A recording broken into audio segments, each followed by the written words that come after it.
Welcome to the Sample Chapter Podcast, the show where authors read a sample chapter from one of their books. Here's your host, Jason A. Meiske. Hello, Sample Chapter listeners. Hey, welcome to episode 261 of the Sample Chapter Podcast. Hey, we are back this week once again with last week's author, Yimje Lee. This time he's going to be reading a sample chapter from his debut novel, One Star Hero, and it is a fantastic story. I've been reading a little bit of it myself, checking into it, and this is a fun book. I highly recommend that you go ahead and click those links in the show notes to check out not only this book, but everything that Yimje is up to, and follow him on social media. And as always, you can follow authors on Amazon or Barnes & Noble. They got features where you can follow them and be alerted whenever they have something new coming out. So, make sure you do that as well. If you missed out last week, episode 260, that was the interview with Yimje. We had a really fun chat talking about all sorts of things, anime, video games, Jackie Chan and Bruce Lee, and how he went about being inspired to write this first novel and what's coming next for him. It was a lot of fun, and I'm going to have a link for that down in the show notes as well. So if you missed out, you can click down there to hear that before or after this reading. But of course, you'll never miss out on an episode if you hit that subscribe button so that you'll always have a new episode downloaded whenever it comes available.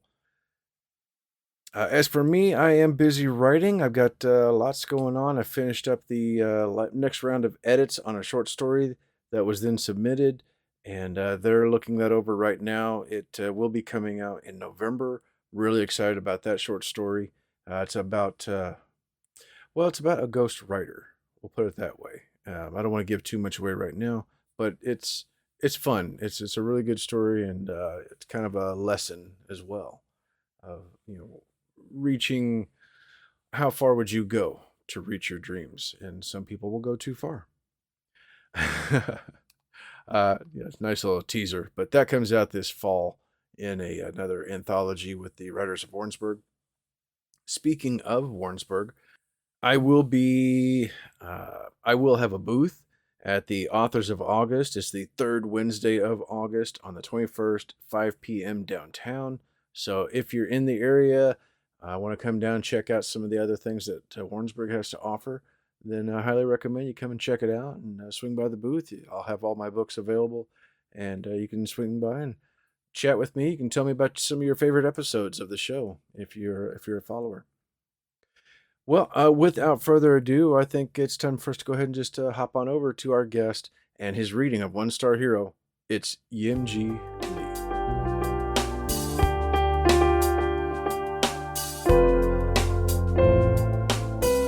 Hello, Sample Chapter listeners. Hey, welcome back. We are once again joined by last week's guest, Yimje Lee. And this week, we're going to hear a sample chapter from his debut fantasy novel, One Star Hero. And you're in for a treat because I've already been looking it over and reading a little bit of it myself. And man, you're going to love it. So without further ado, ladies and gentlemen, Yimje Lee with One Star Hero. Chapter 1, One Star. A boy with messy black hair inhales the salty scent of the ocean. Sitting on a wide wooden dock, he smiles at the scenery before him and stretches his limbs out like he's trying to give the sea a hug. Seagulls soar over the many fishing boats, dotting the endless waters. The dancing waves crash, and the laughter of fishermen reeling in their catches fills the air around the boy like music. Warmth from the sun's rays beams upon him, making his grin brighter. Just another pleasant day in Basinchow, says the boy. Fishermen also line the pier, piling boxes full of fish from the boats onto carts, then onto carriages, and finally into the kingdom. Here, the boy does what everyone is doing, but uses a fishing net instead of a rod. He places the net around his arm and shoulder, and then hurls it over the water. Then he pulls it back to the stream, but it drags him instead. Gritting his teeth and tightening his muscles, he tugs. His shoes start to slip on the wet wood, inching him closer to the edge of the dock. He groans loudly. twists the rope around his hand and yanks as hard as he can. "Oi, Eden, that's quite the haul you got there," a fisherman calls out to him. Eden looks up to see an old man dressed in tan overalls, a yellow vest over a white button-down shirt, and a bucket hat, with a fishing hook sticking out of it. The man has light brown skin, a gray beard that reached his chest, and a round belly. "Can I get a hand already, Sanders?" Eden grunts. Sanders laughs as he grabs a hold of the rope and yanks it along with Eden with ease. A massive fish as big as a wooden barrel breaks the surface of the water. It thrashes around in its entanglement, flopping around helplessly on the dock, trying to get back into the water. Eden jumps on it to hold it down and grins. "This will make me rich." "You wish." Sanders grabs a nearby sack and throws it over the fish. "Thanks, Uncle." Ian continues to smile as he ties the sack closed and throws his catch on the cart. A fisherman passes by and widens his eyes at the size of the fish. "That's quite the catch, Ian. Mind sharing some coin with the rest of us?" he laughs. "Nope, but I'll buy everyone a drink." Grinning widely, Ian rushes with his cart past all the fishermen who raise their fists into the air as is promised, and into the marketplace. He dashes through the crowds of ordinary folk and nobles to get to the town square. The area is bustling with people. Merchants and wooden stands sell nothing but fish of all kinds and sizes, from as big as long oars to as small as pocket knives. The colors of the fish's scales glisten like stained glass under the bright sun. Even here, the smell of the sea is inescapable. It envelops the kingdom. There's also a round black building in the middle of the market, where many fishermen come to trade their catches for coin. Eden stops in front of the black building and pushes the cart toward an old trader behind a desk. "Look at this massive catch I've got for you today." The trader puffs on his cigar and narrows his eyes before blowing out the smoke. He reaches into his desk and then drops a few gold coins onto the counter. Eden blinks rapidly at the small amount on the table and then at his fish. "Hey, I just caught you a big one. Surely you will pay me more than this." The trader raises a brow and points at the fish with his cigar. "Your fish is just bigger than all that one normally catch. There's no way my fish is only worth this much." A vein on the trader's head pulses. He squints at Eden and puffs out another cloud of smoke. "Then why don't you go learn marketing instead of going on about your dream of becoming a wannabe legion?" He waves his hand at a couple armored guards. They grab Eden by the arms and drag him out of the trade center. "Hey, let me go!" Eden tries to squirm, but their grip is as steadfast as a rock. The guards hurl him out onto the street, toss the coins at him. Eden hits the cobblestone ground with a loud thud and a yelp. He rubs his backside as he groans. Then he throws his fist into the air and shouts, "Just watch me. I'll be a legion." After picking up the coins and rising to his feet, Eden notices everyone in the fish market watching him. He lowers his head and walks out. Instead of going back to the harbor, Eden goes home. He passes through a bright neighborhood of white brick houses with a variety of colorful flowers on the windowsills. These buildings are large enough to fit families of 5 or more, and each has its own lawn where people are having outdoor picnics and parties. Eden stares blankly at the residences as he walks by, taking in the smoky scents of the barbecues and sounds being sung. He sighs heavily. Almost home to the trench, he thinks.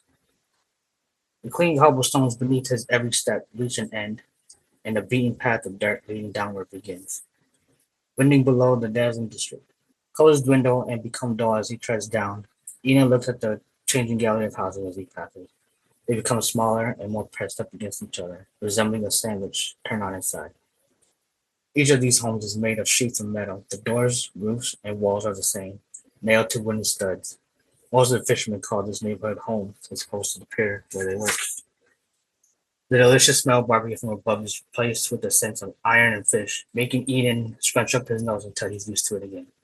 Another sight leaves Eden when he finally arrives in front of a small, slightly green-colored house with broken windows. It sits in the corner of the crowded buildings. The wooden stairs creak as Eden approaches the front door. He takes out a key, sticks it in the keyhole. The door clicks open. The musty scent of wet wood greets him. Everything in the house is compact, just like all the other houses in the trench. The dining table welcomes him home every time he walks in. Beyond that is a sink, a stove, and a small fridge. And next to them are a bed and a nightstand. Without needing to turn his head from the center of the house, he can see the bedroom that once belonged to his parents. Eden plops onto the bed and lets yet another heavy sigh. He stares blankly at the rotted ceiling for a while. Then he turns over to close his eyes, but a particular book under the nightstand catches his eye. He sits up and picks it up. The Legend of the True Hero. With a small smile, Eden stares at the cover, runs his fingers over the letters. His favorite book. Mom used to read this to me all the time, he muses. He flips through the pages. In the book, the goddess Dueling chooses a young man to become the true hero and grants him an almighty sword with incredible powers to defeat the dark monsters called menaces. A small flame reignites within Ian as he reabsorbs the words and illustrations. In his mind, he creates the pictures and envisions the scenes in front of him. The true hero stands before Ian, raises his sword, which glows with dazzling white light, toward the sky and slashes at a mob of menaces, turning them into dust. The ember within Ian is bright as he joins his hero on an adventure. He watches the true hero save kingdoms, fight giants, defeat evil villains. The fire inside of Ian flares, causing his heart to race. A foggy weapon materializes in his hands. Ian grins and grips the handle tightly, then he raises it like the true hero. An inferno erupts. A silent shout rips from his throat. Ian swings and blows away a swarm of menaces with the force of an explosion. A sudden knock at the door snaps Ian back to reality, and the flame within him extinguishes like a candle blown out by a single breath. "Oi, Eden, how'd it go?" Sanders calls out. Ian doesn't reply. He sits on the bed, flipping through the book. "I'm coming in." Sanders opens the door and enters. Ian looks up at Sanders and puts on a smile. "They didn't give me much, so looks like I won't be buying anyone drinks today," he chuckles. "It's okay, son. It's just how the life of a poor fisherman is." Sanders approaches Ian and pats his head. Ian nods, unable to say anything more. Sanders raises his eyebrow when he notices a picture on the nightstand. He picks it up. "Hey, I remember this photo. It was the first fish you caught with your parents," he laughs. "You used to be such a little ball of energy." "Yeah." Ian's chest aches as he replies. He glances at the photo. A small round version of himself holds a line with the fish, while his dad stands behind him, and his mom's faded face hovers next to him. Flashes of his mother and father flit through his mind. They had such bright times together at the pier, fishing and swimming. He remembered their boat trips out at sea, reflecting each other's smile. The warm home-cooked meals at the table, nightly stories before bed. Then his mom disappeared one day, followed by his dad's passing from sickness. I missed him.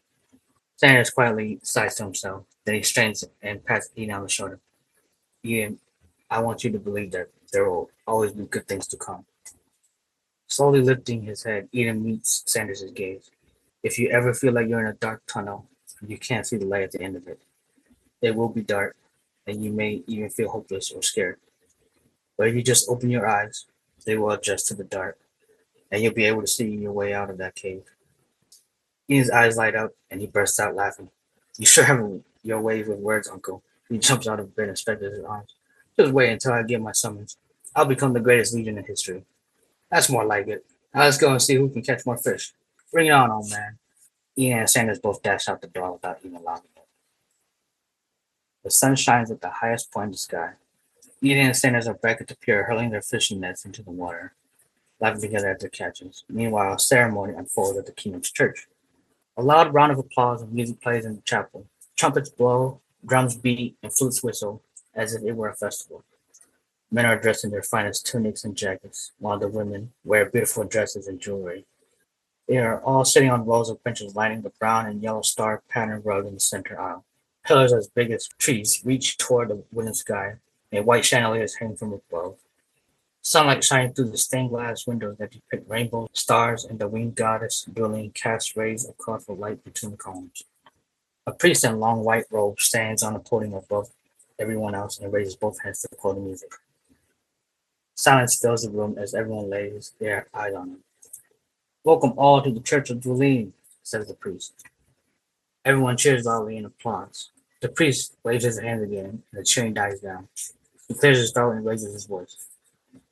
"As you all know, for one to receive their summoning, one must offer 3 sacred stones." The priest holds out 3 clear blue rocks with a bit of red in the center, like a fire encased in ice.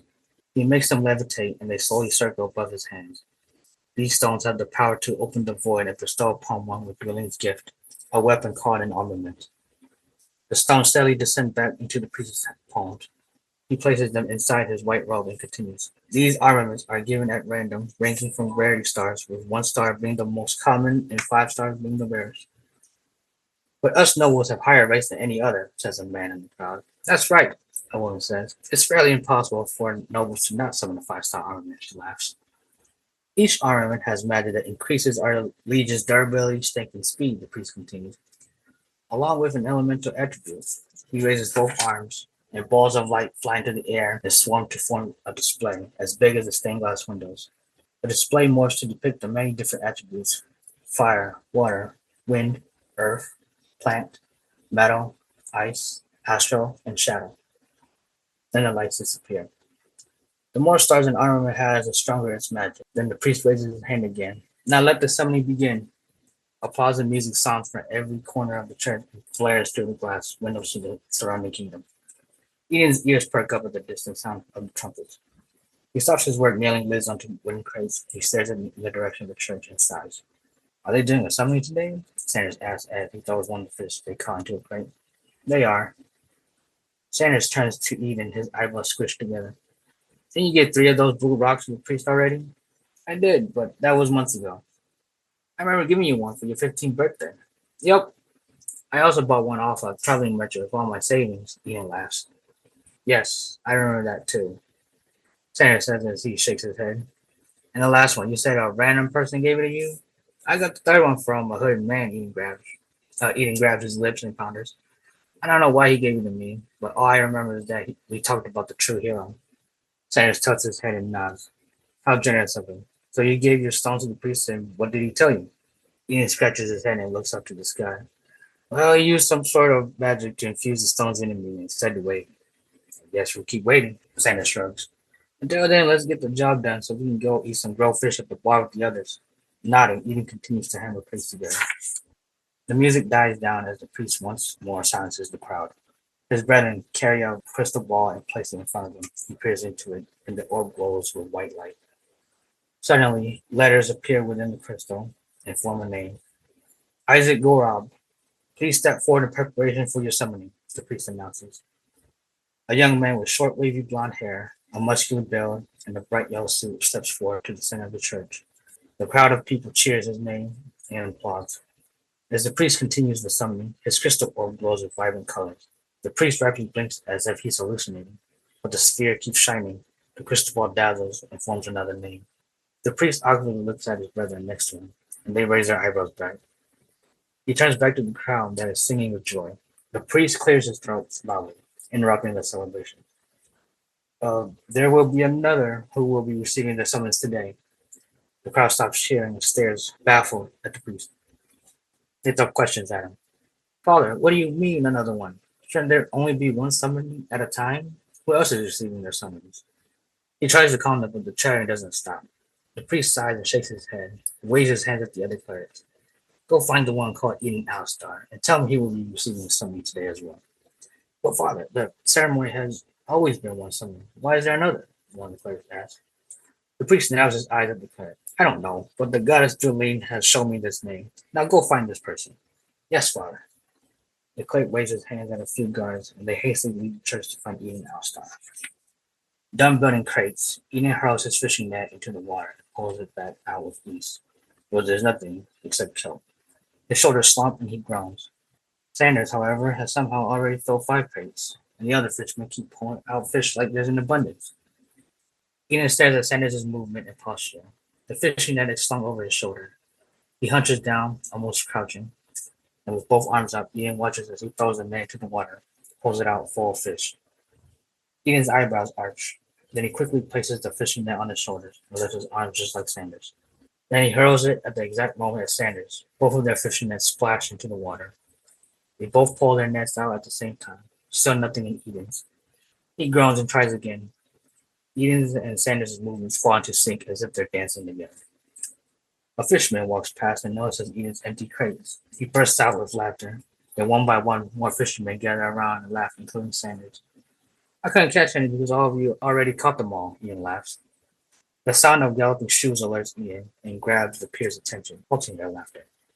Guards in silver armor and the cleric in white robe stop above the docks. Eden Alstar. Where's the one called Eden Alstar? Says the cleric. Eden jolts at the sound of his name. His heart pounds. What could they want from him? Ian Alistar, you are hereby summoned to the church of dwelling for your summoning. Please step forward. Ian's mouth drops to the floor, and so does his fishing net. With sparkling eyes, he slowly turns to Sanders and the other fishermen. He takes a deep breath. It's happening! Everyone roars with joy. They all give Ian hugs and pats him on the back. Our boy is now a legion.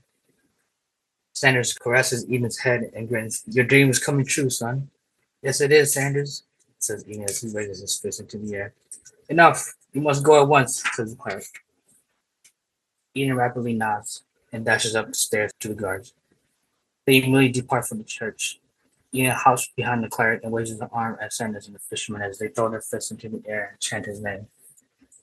As they walk, Eden grabs his chin, tilts his head, and wanders. Can't only one person receive their summons at a time? He shrugs it off and smiles widely. He can't believe he's receiving a summons today. He is now one step closer to his dream. Nothing can stop him now.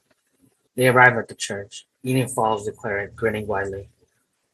Everyone stares at him as he enters. Hushed insults fly through the crowd about what he is wearing and the fact that he's poor. Eden could not care less, for he is receiving a summons today, and that's all that matters. The cleric instructs Eden to stand next to Isaac and asks him to wait until he is called. Then he returns to his spot at the priest's side on the podium. Eden looks at Isaac and offers him a handshake, still grinning. Hi, I'm Eden Alistar. You must be the other one getting a summoning too, right? The blonde noble doesn't move or even give him a glance. His expression is pinched and unmoving. Nodding without saying another word to the boy, Eden pulls his hand back and scratches his head instead. It is time to commence the summoning ceremony. Clapping resumes at the priest's booming announcement. Eden bounces on his toes and imagines what kind of armor he will pull. Will it be a majestic sword, a heavy axe, a graceful lance? Thoughts of the possibilities make Eden grin even wider. Isaac Gorov, step forward to the center of the summoning circle. In the center of the church is a vast circle of blue round shapes that point toward the midpoint like seeds in orange. At the core is a white star. Eden stares at Isaac as the boy walks to the middle of the circle in silence. The church is silent except for the popping of Isaac's fancy shoes. The priest and his subordinates begin chanting words that are unknown to Eden, and the walls vibrate around him. Light shines beneath Isaac and envelops their semicircle. Balls of light appear around the outline of the ring and rapidly rotate around the boy. Another summoning circle appears in front of Isaac. It shines as brightly as one on the floor. Now, Isaac Gorov, reach into the summoning circle and retrieve your armament from beyond the unknown. Isaac reaches into the second summoning circle, his arms disappear into it. Kicking up intense pressure and winds that resonate throughout the church's structure, he roars as a bright ray of rainbow-colored light emerges from both summoning circles and lights up the whole building. Suddenly, the magic wings explode, blinding everyone in the church. Those in the crowd scream and cover their eyes, but Eden will not look away. He watches every second of the event, seeing the silhouette of Isaac Gorov reaching to the boy. The light slowly subsides. In Isaac's hand is a sword, but the weapon is no ordinary one. The hilt looks like it's made out of wood, with a white flower and buds sitting on the guard. The blade is pure, straight, wide with one sharp edge, and engraved with 5 rainbow stars. As nobles, we are destined to pull a 5-star armament in all men boasts. Isaac smirks at his armament, then swings it a few times and raises it like he's a hero. Everyone claps and cheers for the young noble's armament as he bows with thanks. Eden's gaze locks onto the sword. It's his first time laying eyes on an armament. The odd shape of the hilt, the straight blade, and the flowers look like it was planted by a god. His mind explodes, imagining his armament, wielding a godlike weapon, changing the minds of the nobles, saving people, and finally becoming a legion. There's still one more candidate receiving the summoning today, says the priest. The nobles turn their faces and pinch the expressions toward Eden. A few try to leave, but Isaac stops them. Let us not be rude to this candidate. Let's watch his summoning respectfully, he says mockingly. Everyone snickers and agrees to stay. Eden rolls his eyes and ignores him. Now, Eden Alistar, make your way to the center of the summoning circle, says the priest. Eden walks to the center of the church. His hands become sweaty, and his breathing quickens as he slowly steps in the middle of the circle. The faint whispers behind his back creep into his ears, making him nauseous. To shut out the noise around him, Eden reflects on his lost mother and father, his fishing pure friends, and Sanders. This is the moment he has been waiting for. His dream to be a legion is just a couple of steps away. There is no way people insulting him will stop him from this opportunity. Just as before, the summoning circle appeared below and in front of him. Now, Eden Alistar, reach into the summoning circle and retrieve your armament from beyond the unknown. Eden stares at his trembling hands as he slowly reaches into the summoning circle. His arms disappear through it. Light and magical pressure erupts from it. Balls of white light form and rotate around him, just like during Isaac's summoning. Eden cries out. A shock rushes through him, reaching every part of his body. His arms feel as if they are being torn apart. For a moment, Eden feels an object, but he accidentally pushes it away with his fingers.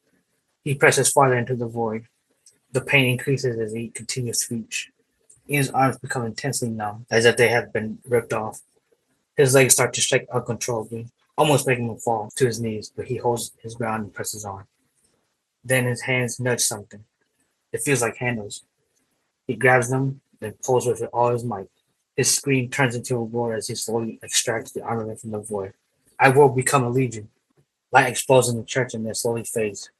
Eden gently opens his eyes and his mouth falls flat.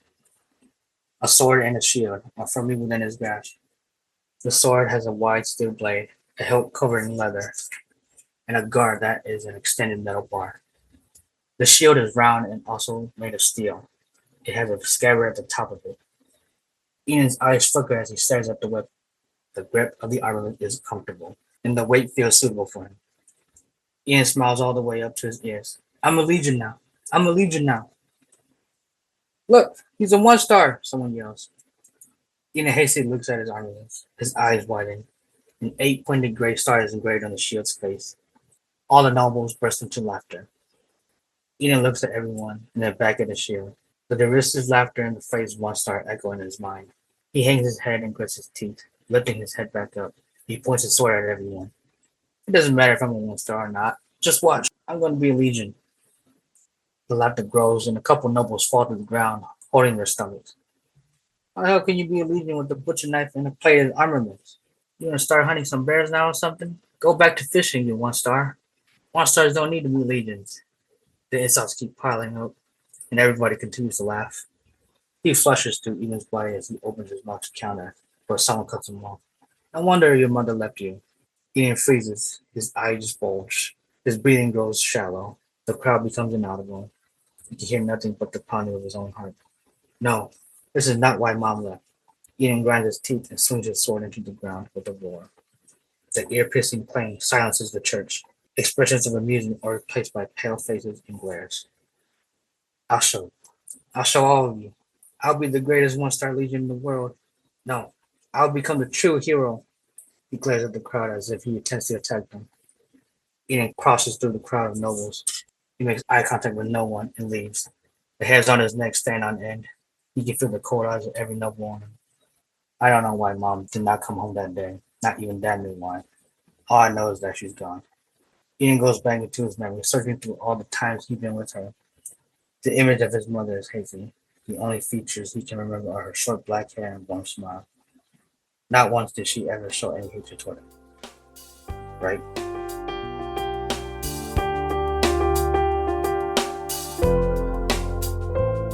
And that was Yimje Lee reading a sample chapter from his debut novel, 1-Star Hero. It's such a fun book, and one that I recommend you check out. Click the link in the show notes for his social media links. We have the link for last week's interview with him and other fun links down there as well. As always, don't forget to hit that subscribe button so you don't miss out next time when I'm back with a new author, a new book, and a brand new sample chapter. Take care, everybody.